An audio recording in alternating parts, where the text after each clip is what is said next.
نحمده ونصلي على رسوله الكريم اما بعد فاعوذ بالله من الشيطان الرجيم بسم الله الرحمن الرحيم رب اشرح لي صدري ويسر لي امري واحلل عقدة من لساني يفقهوا قولي۔ ہم نے انسان کو پیدا کیا ہے اور اس کے دل میں ابھرنے والے وسوسوں تک کو ہم جانتے ہیں۔ ہم اس کی رگے گردن سے بھی زیادہ اس سے قریب ہیں، اور دو کاتب اس کے دائیں اور بائیں بیٹھے ہر چیز لکھ رہے ہیں۔ کوئی لفظ اس کی زبان سے نہیں نکلتا جسے محفوظ کرنے کے لیے ایک حاضر باش نگران موجود نہ ہو۔ پھر دیکھو وہ موت کی جان کنی حق لے کر آ پہنچی۔ یہ وہی چیز ہے جس سے تو بھاگتا تھا، اور پھر سور پھونکا گیا۔ یہ ہے وہ دن جس کا تجھے خوف دلایا جاتا تھا۔ ہر شخص اس حال میں آ گیا کہ اس کے ساتھ ایک ہانک کر لانے والا ہے اور ایک گواہی دینے والا۔ اس چیز کی طرف سے تو غفلت میں تھا، ہم نے وہ پردہ ہٹا دیا جو تیرے آگے پڑا ہوا تھا، اور آج تیری نگاہ خوب تیز ہے۔ اس کے ساتھی نے عرض کیا، یہ جو میری سپردگی میں تھا حاضر ہے۔ حکم دیا گیا، پھینک دو جہنم میں ہر کٹے کافر کو جو حق سے اناد رکھتا تھا، خیر کو روکنے والا اور حد سے تجاوز کرنے والا تھا، شک میں پڑا ہوا تھا اور اللہ کے ساتھ کسی دوسرے کو خدا بنائے بیٹھا تھا۔ ڈال دو اسے سخت عذاب میں۔ اس کے ساتھی نے عرض کیا، خدا بندہ، میں نے اس کو سرکش نہیں بنایا، بلکہ یہ خود ہی پرلے درجے کی گمراہی میں پڑا ہوا تھا۔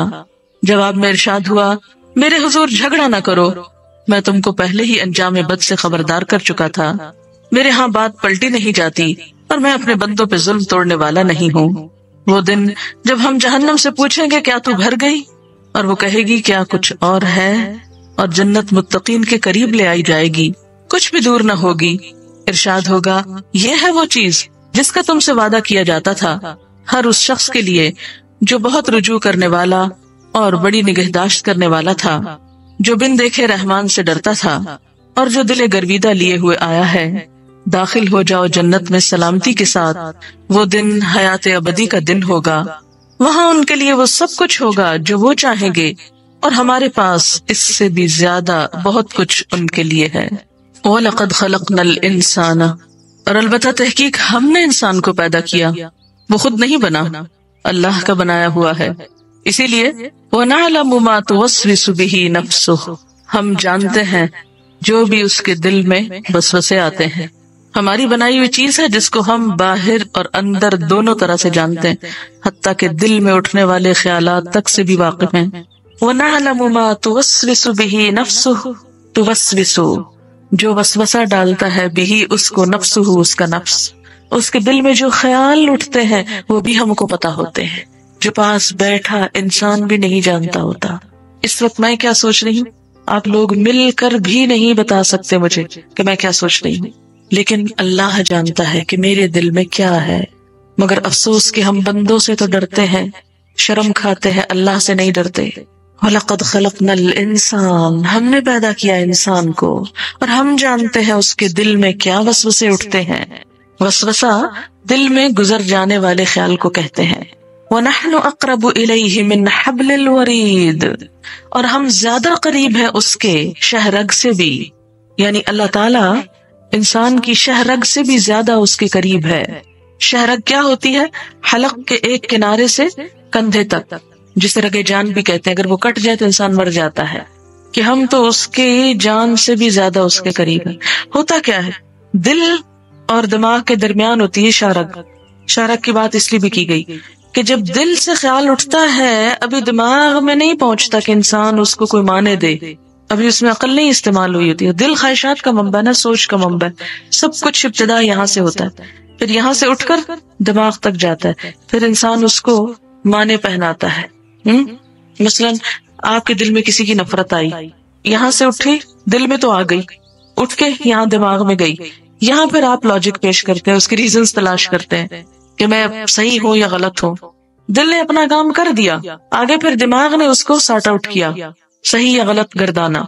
جیسے قرآن پاک میں کہ ان اللہ یحول بین المرء وقلبہ، کہ اللہ انسان اور اس کے دل کے درمیان حائل ہے، یعنی دل سے جو کچھ اٹھتا ہے، جیسے مثلاً ہنڈیا پک رہی ہے اور اس کے اندر سے بھاپ اٹھتی ہے، تو اگر اس کے اوپر ڈھکن ہو تو بھاپ باہر نہیں آتی، ٹھیک؟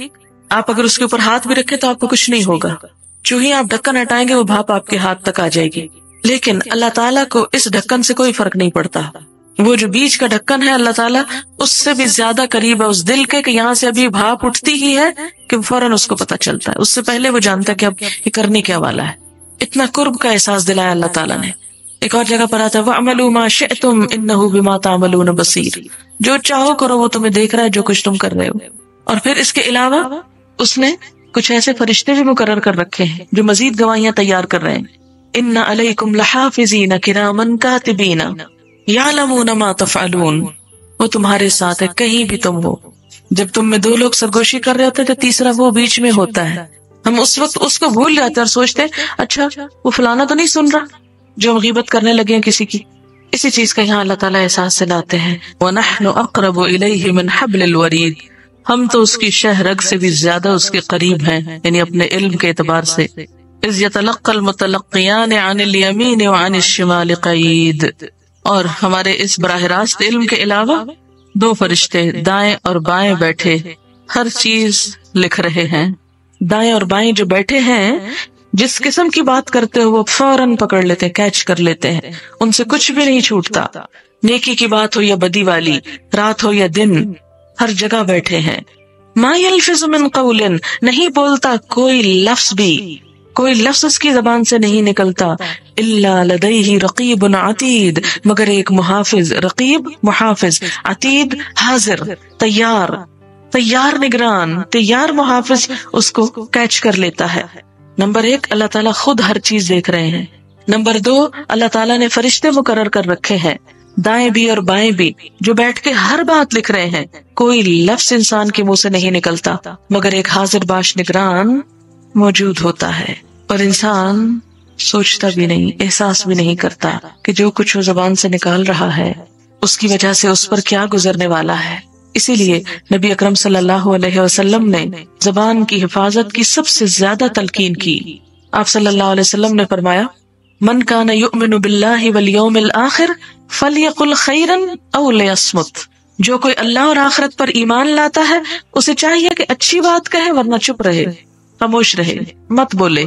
اگر کوئی اچھی بات بولنے کو نہیں تو بلا ضرورت مت بولے کیونکہ ہر لفظ لکھا جا رہا ہے. میں کبھی سوچتی ہوں کہ نبی صلی اللہ علیہ وسلم کی سب باتیں لکھی گئی تھی نبوت کے بعد. 23 سال میں انہوں نے اتنا کم بولا کہ بس چند احادیث ہیں قولی. جو بات بولتے تھے حکمت کی یا کوئی کام کرتے تھے سب ریکارڈ ہو رہا تھا. یعنی حدیث دوسرے لفظوں میں کیا ہے نبی صلی اللہ علیہ وسلم کا اعمال نامہ جو دنیا میں ہی تیار ہم دیکھ رہے ہیں. کتنا خوبصورت نامہ اعمال تھا.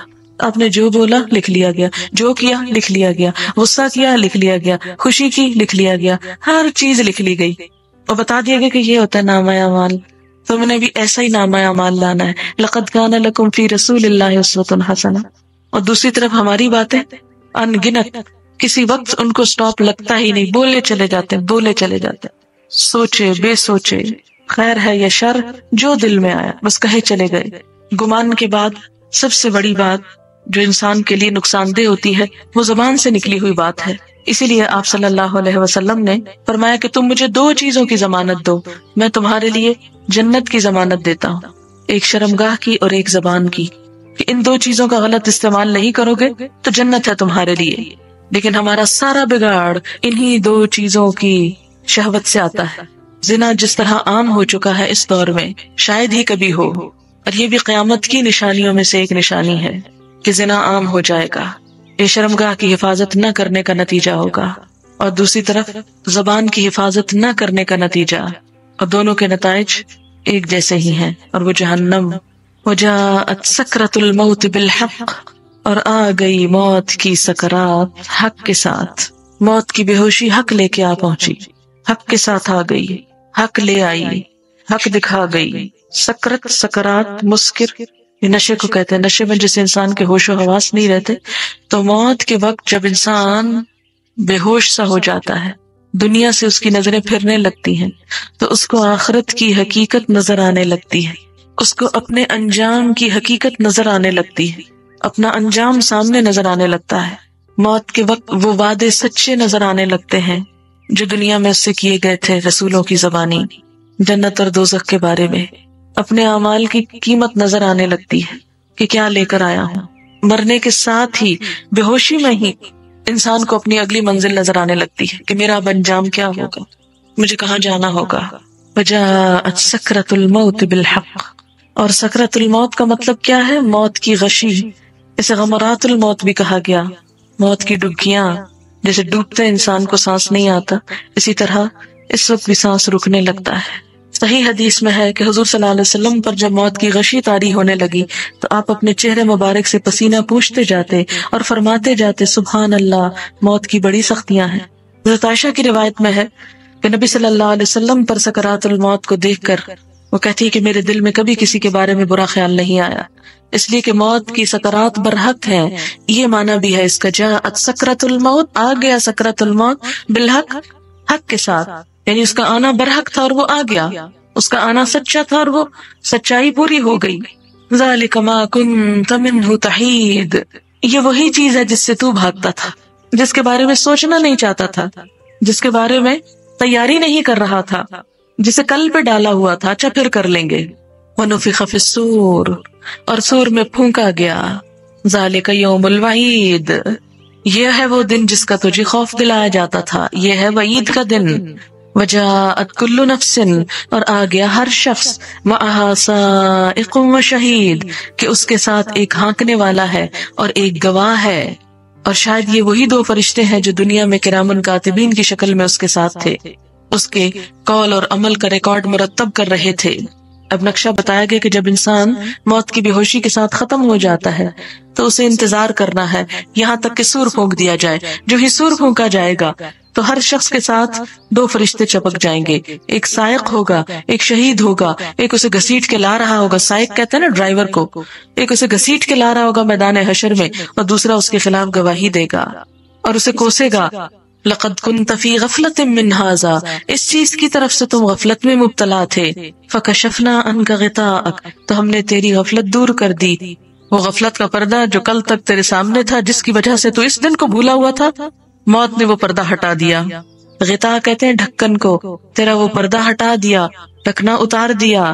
فبصرك اليوم حدید، تو آج قیامت کے دن تمہاری نگاہ خوب تیز ہے. وہ چیزیں جو تجھے کل نظر نہیں آتی تھی آج تجھے سب کچھ نظر آ رہا ہے. یہ حساب، یہ کتاب، یہ فرشتے، یہ نامہ اعمال، یہ ان کا وزن ہونا، یہ جہنم، یہ پل صراط، یہ ساری چیزیں جن کو تو ایک خیالی چیز سمجھتا تھا، یہ سب حق تھا. تو دنیا میں رہ کے ان کو نہیں دیکھ پا رہا تھا، آج دیکھو کہ موت نے سارے حقائق کو کھول کے سامنے رکھ دیا. کل تک تیری نگاہ جو نہیں دیکھتی تھی آج بہت تیز ہے، سب دیکھ رہی ہے، سب نظر آ رہا ہے، ہر چیز عین الیقین سے دیکھ رہے ہو. وقال قرینہ ھذا ما لدی عتید، اس کے ساتھی نے عرض کیا جو میری سپردگی میں تھا حاضر ہے. یہ ساتھی کون آ گیا یہاں؟ یہ وہی فرشتہ ہے جس کے پاس نامہ اعمال تھا. اور وہ کیا کہے گا؟ ھذا ما لدی عتید، یہ جو میرے پاس اس کا نامہ اعمال تھا وہ تیار ہے، حاضر ہے. اس وقت حکم ہوگا القیا فی جہنم، دونوں مل کے اسے جہنم میں پھینکو. وہ سائق اور شہید جو اسے پکڑ کے لائے ہوئے ہوں گے گرفتار کر کے. کل کفار عنید، ہر اس کافر کو جو اناد رکھتا تھا، حق سے بہت دشمنی رکھتا تھا، اور اس دشمنی کی وجہ سے مناع للخیر، دوسروں کو بھی خیر سے روکنے والا تھا اور بہت زیادہ روکنے والا تھا. ایک ہوتا ہے مانع روکنے والا، اور ایک ہوتا ہے مناع مبالغے کا صیغہ. بہت زیادہ وہ دین کا دشمن تھا اور لوگوں کو نیکی کے راستے سے روکتا تھا، اور اس راستے میں معتدن حد سے بڑھ جانے والا تھا. مریب شک میں پڑا ہوا تھا، نہیں خود بھی اس کا آخرت پر یقین نہ تھا. بات یہ ہے کہ جو شخص خود کنفیوز ہو، اگر آپ اس سے کوئی بات پوچھے تو وہ آپ کو بھی کنفیوز کر دے گا. یہاں مریب کا بھی یہی معنی ہے کہ وہ خود بھی حق تعالیٰ کے بارے میں، آخرت کے بارے میں شک میں تھا، اور اس کا یہ شک دوسروں کو بھی شک میں مبتلا کر رہا تھا. اسی لیے علم صرف اس سے حاصل کرنا چاہیے کہ جو اپنے علم کے بارے میں دلیل بھی رکھتا اور یقین بھی رکھتا ہو. جو خود شک میں ہو اس سے مسئلہ نہیں پوچھنا چاہیے. الذی جعل مع اللہ الہا آخر، جس نے اللہ کے ساتھ دوسرے الہ بنا رکھے تھے اور چیزوں پہ بھروسہ کرتا تھا، ان کو اہمیت دیتا تھا. وَأَلْقِيَاهُ فِي الْعَذَابِ الشَّدِيدِ، تو آج تم اس کو سخت عذاب میں جا پھینکو. قال قرینہ، تو اس کا ساتھی کہے گا ربنا ما اطغیتہ، اے ہمارے رب میں نے اس کو سرکش نہیں بنایا. اب یہ ساتھی کون ہے؟ وہ شیطان جو انسان کے ساتھ ہر وقت لگا رہتا ہے، وہ بھی ساتھی ہے انسان کا، فرشتہ بھی ہے اور انسان بھی. ایک طرف فرشتہ انسان کو اچھے خیالات اس کے دل میں ڈالتا ہے، اور دوسری طرف شیطان جو وسوسے ڈالتا ہے. کیونکہ انسان فوراً یہ کہے گا کہ مجھے شیطان نے بہکایا، فلاں مجرم ہے، فلاں نے غلط کام کیا. فلاں میرے بہکانے اور بھٹکانے کا سبب بنا، تو اس کو کیا کہا جائے گا کہ نہیں، ہر انسان اپنے عمل کا خود ذمہ دار ہے۔ ربنا ما اطغیتہ، اے ہمارے رب میں نے اسے نہیں سرکش کیا، ولکن کان فی ضلال بعید، یہ کھلی گمراہی میں تھا۔ کیونکہ شیطان کا زور کس پہ چلتا ہے؟ ان عبادی لیس لک علیہم سلطان، میرے بندے ان پہ تیرا کوئی زور نہیں چلے گا۔ جو اللہ کی طرف رجوع کر لیتا ہے، جو اللہ کا نام لیتا ہے، جو ہر موقع پہ اللہ کو یاد کرتا ہے، شیطان اس کا کچھ نہیں بگاڑ سکتا۔ اگر ہم کسی بھی وقت شیطان کو بلیم کرنے لگے کہ یہ چیز شیطان کی وجہ سے، شیطان نے یوں کیا، شیطان نے وہ کیا، تو بات یہ ہے کہ آپ ہی کمزور ہیں کہ شیطان آپ پہ حملہ کر رہا ہے۔ آپ اس کو راستہ نہ دے بھلے وہ کیسے آ سکتا ہے؟ شیطان کا کام تو بہکانا ہے، جیسے چھری کا کام کاٹنا ہے۔ اور اگر آپ کو پتا ہے چھری کاٹتی ہے تو آپ کیوں ہاتھ پہ مار رہے ہیں؟ اگر آپ کو پتا ہے شیطان بہکاتا ہے تو کیوں آپ اس کے سامنے کمزور پڑ رہے ہیں کہ وہ آپ کو بہکا لے جائے؟ اسی لیے شیطان قیامت کے دن برات کرے گا کہ اگر رب میں نے نہیں اسے گمراہ کی، یہ خود ہی گمراہ ہونا چاہتا تھا، یہ اس کا اپنا قصور ہے، اسی لیے اس نے میری بات مان لی۔ ظاہر ہے کہ اگر آپ کے اندر خواہش نفس نہ ہو، شیطان آپ کا کیا کر سکتا ہے؟ گڑبڑ تو اپنے اندر سے انسان کی شروع ہوتی ہے۔ اگر کوئی اپنے گھر کو تالا لگا کے نہیں رکھتا تو چور کا کیا قصور ہے؟ وہ تو ہر کھلے جگہ پر آ جائے گا۔ جب آپ دروازہ کھولتے ہیں شیطان کے لیے تبھی وہ آتا ہے نا، پھر آ جاتا ہے، پھر آپ کو بہکانے لگتا ہے۔ اور وہ وجوہات کے جن 4 رستوں سے وہ آتا ہے، کون کون سی ہیں وہ؟ غصے کی کثرت، خوف کی کثرت، شہوت کی کثرت اور خوشی کی کثرت۔ جب بہت ایکسٹریم پہ خوش ہوتے ہیں آپ تو کہکے لگانے لگتے ہیں، یہ راستہ ہے شیطان کے آنے کا۔ بہت جب آپ خوف زدہ ہوتے ہیں، کمزور پڑ جاتے ہیں، راستہ ہے شیطان کے آنے کا۔ جب آپ شہوت کا شکار ہوتے ہیں اور شہوت میں بھوک بھی ہے، سیکس بھی ہے، سب کچھ آ جاتا ہے، تو آپ کمزور پڑ گئے شیطان کے آگے۔ تو اسی طرح غصہ بھی عقل کو معاف کر دیتا ہے تو شیطان مسلط ہو جاتا ہے۔ اور جیسے قرآن میں آتا ہے مَن یعش عن ذکر الرحمن نقیض لہ شیطانا، جو رحمان کے ذکر سے غفلت برتتا ہے اسی میں ہم شیطان مسلط کرتے ہیں۔ اگر آپ خود ذکر کرنے والے ہوں، اللہ کو یاد کرنے والے ہوں، اللہ کے ساتھ آپ کی تھوڑی سی بھی دلچسپی ہو، محبت ہو، توجہ ہو، شیطان کا پھر کیا کام آپ کے پاس؟ وہ اسی لیے بار بار آپ کے پاس چلا آتا ہے، اس لیے کہ آپ نے اللہ کا دامن ہی نہیں تھاما، اس کو مضبوط پکڑا ہی نہیں، اور ایک بہانہ تلاش کر لیا، شیطان نے یہ کر دیا، شیطان نے وہ کر دیا۔ قال لا تختصموا لدی، کیونکہ انسان وہاں جا کے بھی شیطان کو بلیم کرے، اللہ تعالیٰ اس نے مجھے بہکایا، یہ ہے سبب، اس نے مجھے گمراہ کیا۔ شیطان کہے گا نہیں میں نے نہیں کیا، یہ تو خود گمراہ ہونا چاہتا تھا، اسی لیے اس نے میری بات مانی۔ اللہ تعالیٰ چپ کرا دیں گے، لا تختصموا لدی، میرے پاس مت جھگڑو، وقد قدمت الیکم بالوعید، میں تم کو پہلے ہی برے انجام سے خبردار کر چکا تھا، میں نے تو وعید پہلے ہی سنا دی تھی، میں نے تو انجام پہلے ہی بتا دیا تھا، میں نے تو سزا پہلے ہی بتا دی تھی کہ نافرمانی کرو گے تو کہاں انجام ہوگا۔ میں نے رسولوں کے ذریعے، کتابوں کے ذریعے تمہیں پہلے ہی بتا دیا تھا کہ کس بات پر میرا غضب بھڑکتا ہے۔ ما یبدل القول لدی، میرے پاس بات بدلی نہیں جاتی، میں نے جو کہہ دیا کہہ دیا۔ وما انا بظلام للعبید، اور میں بندوں کے اوپر ظلم کرنے والا نہیں ہوں کہ بغیر جرم کے جو انہوں نے کیا انہیں سزا دوں۔ یہ جو کچھ آج تمہارے ساتھ ہونے لگا ہے یہ تمہارے اپنے ہاتھوں کی کمائی ہے، خود کر کے بھیجا ہے۔ تو کون کون سی چیزیں ہیں جو انسان کو جہنم کا مستحق بناتی ہیں؟ اللہ نے وہ صفات گن کے بتا دی ان آیات میں۔ نمبر 1 انکار حق، حق بات کو نہ ماننا۔ نمبر 2 اللہ کی ناشکری۔ نمبر 3 حق اور حق والوں سے دشمنی۔ نمبر 4 بھلائی کے راستے میں رکاوٹ بننا، مناع للخیر۔ نمبر 5 اپنے مال سے خدا اور بندوں کے حقوق ادا نہ کرنا، مال اللہ کی راہ میں نہ دینا۔ نمبر 6 اپنے معاملات میں حد سے بڑھ جانا۔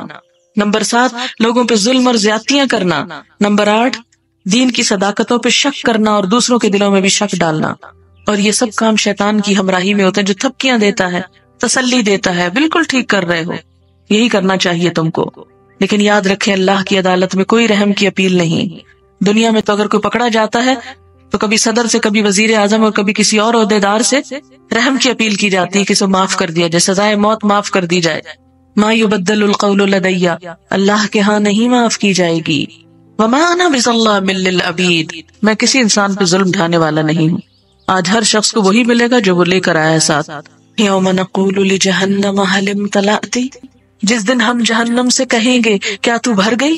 سورۃ سجدہ میں اللہ تعالیٰ نے فرمایا لَأَمْلَأَنَّ جَهَنَّمَ مِنَ الْجِنَّةِ وَالنَّاسِ أَجْمَعِينَ، میں ضرور بھر دوں گا جہنم کو جنوں اور انسانوں سب سے، کوئی پرواہ نہیں مجھے کون کون جاتا ہے اس میں۔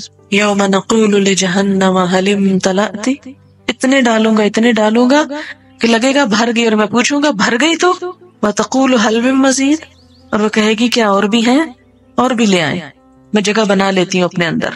اور دوسرا معنی، جس دن ہم جہنم سے کہیں گے کیا تو بھر گئی، وَتَقُولُ هَلْ مِن مَّزِيدٍ، وہ پریشان ہو کے کہے گی ابھی اور بھی ہیں، میں سمجھتی تھی کہ بس۔ دونوں معنی ہو سکتے ہیں، ایک یہ کہ اور طلب کرے گی، اور دوسرا یہ گھبرا کے کہے گی اور بھی ہیں، ابھی اور رہتے ہیں، اتنے ڈالے جا چکے ہیں، ابھی اور بھی رہتے ہیں۔ وَأُزْلِفَتِ الْجَنَّةُ لِلْمُتَّقِينَ، جنت متقی لوگوں کے قریب لائی جائے گی۔ متقی، اللہ سے ڈرنے والے، کھلے چھپے، حاضر غائب، ہر حال میں اللہ سے ڈرنے والے۔ وَأُزْلِفَتِ الْجَنَّةُ لِلْمُتَّقِينَ غَيْرَ بَعِيدٍ، اور جنت متقین کے قریب لے آئی جائے گی، کچھ بھی دور نہ ہوگی۔ هَذَا مَا تُوعَدُونَ لِكُلِّ أَوَّابٍ حَفِيظٍ، یہ ہے وہ چیز جس کا تم سے وعدہ کیا جاتا تھا ہر اس شخص کے لیے جو بہت رجوع کرنے والا ہو۔ اواب، حفیظ، بڑی حفاظت کرنے والا، نگہداشت کرنے والا۔ اواب، جس نے نافرمانی اور خواہشات کی پیروی کا راستہ چھوڑ کر اللہ کی رضا کا راستہ اختیار کیا، جو ہر اس چیز کو چھوڑ دے جو اللہ کو ناپسند ہے، ہر اس چیز کو اختیار کر لے جو اللہ کی پسند ہے، کثرت سے اللہ کی طرف رجوع کرے، معافی مانگے، ذکر کرے، اپنے ہر معاملے میں اس کی طرف لوٹے۔ اواب، ہر چیز اس کے سپرد کر دے، اسی پہ توکل، اسی پہ بھروسہ، اسی کی خاطر محبت، اسی کی خاطر نفرت، اسی کے لیے لینا، اسی کے لیے دینا، جس کا ہر کام ابتدا بھی اللہ کے نام سے ہوتی اور انتہا بھی وہیں جا کے ہوتی ہو، اور درمیان میں بھی بس وہی اور وہی ہو۔ ھذا ما توعدون لکل اواب حفیظ، اور حفاظت کرنے والا، اللہ کے حدود، اللہ کے فرائض، اس کی حرمتوں، امانتوں کی حفاظت، اللہ سے کیے ہوئے وعدوں کی حفاظت، اپنے وقت، اپنی قوت، اپنی محنت، اپنی کوششوں کی حفاظت کہ غلط کام میں استعمال نہ ہو۔ حفیظ، وقت کی حفاظت کہ بیکار چیز میں ضائع نہ ہونے پائے، قوت کی حفاظت کہ غیر ضروری چیزوں میں طاقت لگ کے ضروری چیز کے لیے وقت بچا سکوں، کیونکہ ہے تو محدود، جو دی گئی بس وہی دی گئی، چاہو تو اچھے کام میں لگا لو، چاہے غلط کام میں لگا لو۔ ایک دن کے 24 گھنٹے 24 سے 25 نہیں ہو سکتے، چاہے تو ان 24 کو استعمال کر لیں، چاہے تو وقت ادھر ادھر کی فضولیات میں ضائع کر دیں، ادھر بیٹھ گپ شپ لگا، اس سے دیکھ، اس سے مل، اس سے بات کر، ہر وقت بس انجوائمنٹ کا بھوت سر پہ سوار، وقت کاٹا جا رہا ہے۔ اللہ کے حفیظ بندے اس میں نہیں آتے، وہ لمحہ لمحہ دیکھتے ہیں کس چیز میں جا رہا ہے، کیا کر رہا ہوں اس وقت۔ وہ زبان کی حفاظت کرنے والے، وہ نگاہوں کی حفاظت کرنے والے، وہ شرم گاہوں کی حفاظت کرنے والے، وہ دلوں کی حفاظت کرنے والے کہ برے خیالات اس میں نہ گھر کر جائیں، وہ اپنے اعمال کی حفاظت کرنے والے۔ جنت ان کے لیے ہے۔ اواب حفیظ، اور ذرا ادھر ادھر ہونے لگے فوراً پلٹے اصل کی طرف، فوراً لوٹے کہ نہیں یہ ہماری جگہ نہیں، یہ ہمارے کرنے کا کام نہیں، کیونکہ جس کے اندر پلٹنے کا جذبہ ہوگا، اواب جو پہلے نمبر کی خصوصیت ہے، وہی حفیظ ہو سکتا ہے۔ جو اواب نہیں وہ حفیظ بھی نہیں، جو پھسل کے اٹھنا نہ جانے اور پھر پھسلتا ہی چلا جائے، دلدل میں ہی گھستا چلا جائے، جنت اس کے لیے نہیں ہے، وہ تو پھر گہرائیوں میں جا کے جہنم کے گڑھے کے لیے ہی ہے۔ من خشی الرحمن بالغیب، جو غیب میں اللہ سے ڈرے جہاں کوئی نہ دیکھتا ہو، جو بندوں سے نہیں اللہ سے ڈرے۔ من خشی الرحمن بالغیب وجاء بقلب منیب، اور دل گرویدہ لے کر آئے، منیب انابت کرنے والا، ایک ہی طرف رخ کرنے والا، اسی کی طرف پلٹنے والا، جیسے قطب نما کی سوئی ہوتی ہے، کہیں لے جاؤ آپ کمپس کو، آسمان میں لے جاؤ، زمین میں لے اترو، سمندر میں چلے جاؤ، وہ سوئی نارتھ کی طرف ہی جائے گی۔ اسی طرح بندہ مومن کہیں ہو، اکیلا ہو، سب کے ساتھ ہو، کھا رہا ہو، سو رہا، کچھ کر رہا، اس کے دل میں اس کے رب ہی کی یاد رہے، وہ اپنی ہر چیز اسی کے نام کرتا چلا جائے۔ بقلب منیب، منیب لوٹنے والا۔ قیامت کے دن انسان سے جس چیز کی طلب ہوگی وہ کیا کہ تمہارا دل کیسا تھا، قلب منیب تھا یا نہیں، پلٹنے والا دل گرویدہ تھا یا نہیں۔ ایسے سب لوگوں سے کہا جائے گا ادخلوها بسلام، اس جنت میں امن امان سلامتی کے ساتھ پیسفلی داخل ہو جاؤ۔ ذالک یوم الخلود، یہ وہ دن ہے جو ہمیشگی کا، کبھی موت نہیں آئے گی تم کو۔ لہم ما یشاؤون فیہا، اس جنت میں ان کے لیے ہر وہ چیز ہوگی جو وہ چاہیں گے۔ ولدینا مزید، اور ہمارے پاس مزید بھی ہے، یعنی اللہ کا دیدار بھی ہے، جسے پا کر وہ ہر نعمت کو بھول جائیں گے۔ پھر موت کا مرحلہ سب سے زیادہ یقینی مرحلہ ہے جس سے آدمی کو لازماً گزرنا ہے۔ یہ تو ممکن ہے کہ کسی کو زندگی نہ ملے، مگر جس کو زندگی ملی اس کے لیے موت کا آنا لازم ہے۔ ہر آدمی جو زندہ ہے وہ ایک روز مرے گا۔ ہر آدمی جو دیکھتا اور بولتا ہے یقیناً ایک روز اس کی آنکھ بے نور ہوگی، ہمارا دیکھنا بند ہو جائے گا، بولنا بند ہو جائے گا۔ ہر آدمی پر وہ وقت آنا ہے جب کہ وہ موت کے دروازے پہ کھڑا کر دیا جائے گا۔ اس وقت اس کے پیچھے دنیا ہوگی اور اس کے آگے آخرت۔ وہ ایک ایسی دنیا کو چھوڑ رہا ہوگا جہاں وہ دوبارہ کبھی نہیں آئے گا۔ وہ ایسی دنیا میں داخل ہو رہا ہوگا جس سے اس کو کبھی نکلنا نصیب نہ ہوگا۔ وہ اپنے عمل کے میدان سے ہٹا کر وہاں ڈال دیا جائے گا جہاں وہ اپنے عمل کا ابدی انجام بھگتتا رہے گا۔ زندگی ایک بے اعتبار چیز ہے، موت یقینی چیز ہے۔ ہم زندہ صرف اس لیے ہیں کہ ابھی ہم مرے نہیں۔ موت وہ چیز ہے جس کا کوئی وقت مقرر نہیں۔ ہم ہر لمحہ موت کی طرف بڑھ رہے ہیں۔ ہم زندگی کے مقابلے میں موت سے زیادہ قریب ہیں۔ لوگ سمجھتے ہیں وہ زندہ ہیں، حالانکہ زیادہ صحیح بات یہ ہے کہ وہ مردہ ہیں۔ وہ موت جس کا وقت مقرر نہ ہو، جو ابھی اگلے لمحے آ سکتی ہو، وہ گویا ہر وقت آ رہی ہے۔ اس کے متعلق یہ کہنا زیادہ صحیح ہوگا کہ وہ آ چکی ہے، بجائے اس کے کہ یہ کہا جائے کہ وہ آنے والی ہے۔ اسی لیے حدیث میں ارشاد ہوا ہے کہ اپنے آپ کو قبر والوں میں شمار کرو۔ موت ہر چیز کو باطل کر دے گی۔ وہ ہماری زندگی کا سب سے زیادہ بھیانک واقعہ ہے۔ تاہم موت اگر زندگی کا خاتمہ ہوتی تو زیادہ بھیانک نہ تھی۔ موت کا مطلب اگر صرف یہ ہوتا کہ اب آئندہ کے لیے اس انسان کا وجود نہ رہے گا جو چلتا تھا، جو دیکھتا تھا، جو سنتا تھا، تو اپنی ساری ہولناکیوں کے باوجود یہ صرف ایک وقتی حادثہ تھا، نہ کہ کوئی مستقل مسئلہ۔ مگر اصل مشکل یہ ہے کہ موت ہماری زندگی کا خاتمہ نہیں۔ موت ہماری زندگی کا خاتمہ نہیں، وہ ایک نئی اور ابدی زندگی کا آغاز ہے۔ موت کا مطلب اپنے ابدی انجام کی دنیا میں داخل ہونا ہے۔ ہر آدمی زندگی سے موت کی طرف سفر کر رہا ہے۔ کسی کا سفر دنیا کی خاطر ہے، کسی کا آخرت کی خاطر۔ کوئی سامنے کی چیزوں میں جی رہا ہے، کوئی چھپی ہوئی چیزوں میں، کوئی اپنی خواہش اور انا کی تسکین کے لیے دوڑ رہا ہے، کسی کو خدا کے خوف اور خدا کی محبت نے بے چین کر رکھا ہے۔ دونوں قسم کے لوگ شام کرتے ہیں کہ وہ اپنی تھکان مٹائیں، اگلے دن صبح کرتے ہیں کہ اپنی پسند کی دنیا میں دوبارہ سرگرم ہو جائیں۔ موجودہ دنیا میں دونوں بظاہر یکساں نظر آتے ہیں، مگر موت کے بعد آنے والی منزل کے اعتبار سے دونوں کا حال یکساں نہیں۔ جو شخص خدا اور آخرت میں جی رہا ہے وہ اپنے آپ کو بچا رہا ہے، اور جو شخص دنیا کی دلچسپیوں اور اپنے نفس کی خواہشوں میں جی رہا ہے وہ اپنے آپ کو ہلاک کر رہا ہے۔